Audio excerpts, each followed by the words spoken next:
Hello my dear student, कैसे हैं आप।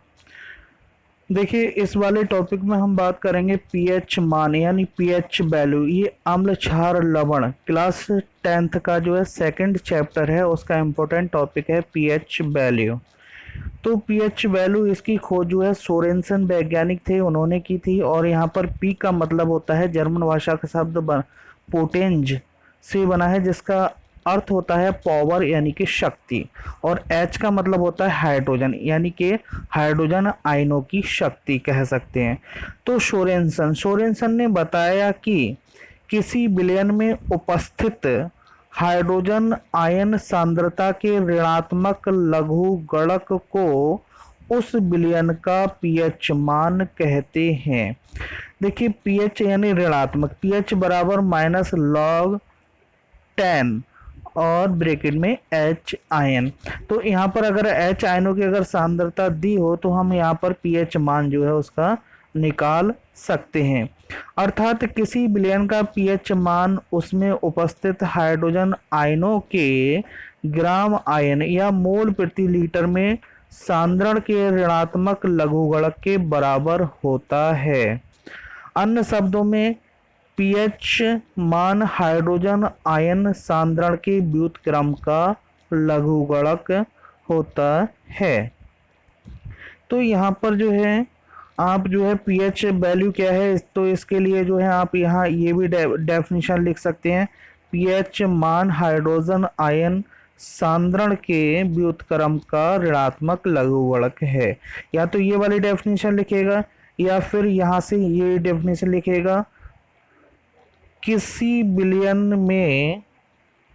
विलयन में उपस्थित हाइड्रोजन आयन सांद्रता के ऋणात्मक लघुगणक को उस विलयन का पीएच मान कहते हैं। या तो ये वाली डेफिनेशन लिखेगा या फिर नीचे जो बताई वो डेफिनेशन लिखेगा। अब देखिए, अम्ल के लिए जो पीएच मान होता है वो 7 से नीचे, यहाँ पर जो है यहाँ अम्ल के लिए अगर 7 से नीचे अगर वैल्यू है तो वो अम्लीय प्रकृति का होगा। और अगर जो है 7 से ऊपर अगर वैल्यू है, 7 से ज़्यादा वैल्यू है तो वो आप क्षार कहेंगे। अगर वैल्यू पीएच अगर किसी विलयन का पीएच मान या अगर 7 है तो वो उदासीन होगा। उदासीन का मतलब है यानी वो ना अम्ल होगा और ना ही वो क्षार होगा। जैसे शुद्ध जल का जो पीएच मान है वो 7 होता है तो वो ना अम्लीय होता है ना ही जो है क्षारीय होता है। कुछ साधारण पदार्थों के पीएच मान निम्नलिखित हैं। जैसे यहाँ पर देखेंगे, यहाँ पर जो है आपका विलयन दिया हुआ है और उनके पीएच मान दिए हुए हैं। तो नींबू का रस, इसका पीएच मान आपका कितना होता है, 2.5 होता है। सिरका का कि जो पीएच मान होता है यानी कि 4 होता है। यानी कि जो 7 से नीचे हैं उनकी प्रकृति क्या है, इनकी जो है प्रकृति आपकी वो अम्लीय होगी। कैसी प्रकृति होगी, अम्लीय होगी इनकी प्रकृति जो है। इसी प्रकार जो है यहाँ दूध का दिया हुआ है, दूध ये भी अम्लीय प्रकृति का है। इसके बाद यहाँ शुद्ध जल दिया हुआ है, ये ना अम्लीय है ना क्षारीय है, ये उदासीन कहलाएगा। इसके बाद बात करते हैं रक्त की। तो रक्त जो है, रक्त हमारा जो खून होता है वो क्षारीय होता है। टूथपेस्ट की बात करते हैं, इसका पीएच मान 8 है, ये भी क्षारीय होता है। बेकिंग सोडा की बात करते हैं, इसका पीएच मान 8.5 होता है, ये भी क्षारीय होता है। वाशिंग सोडा विलयन की बात करते हैं, वाशिंग सोडा यानी कि कपड़े धोने वाला, जिसका सूत्र होता है Na2CO3 10H2O। तो इसका जो है इसका भी पीएच मान 9 है, तो ये भी इसका विलयन भी क्षारीय होगा।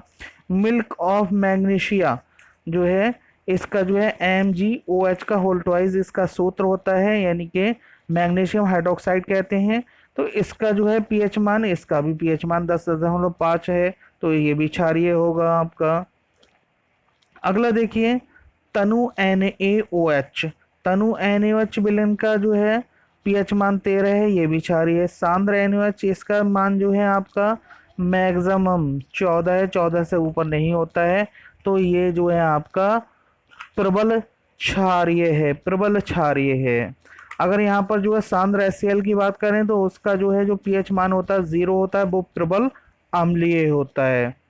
ठीक है, तो बेटा ये सारे का सारा जो है आपने नोट्स कर लेना कॉपी पे। ठीक है, और नोट्स करने के बाद में इसे याद करना। Thank you for watching my video.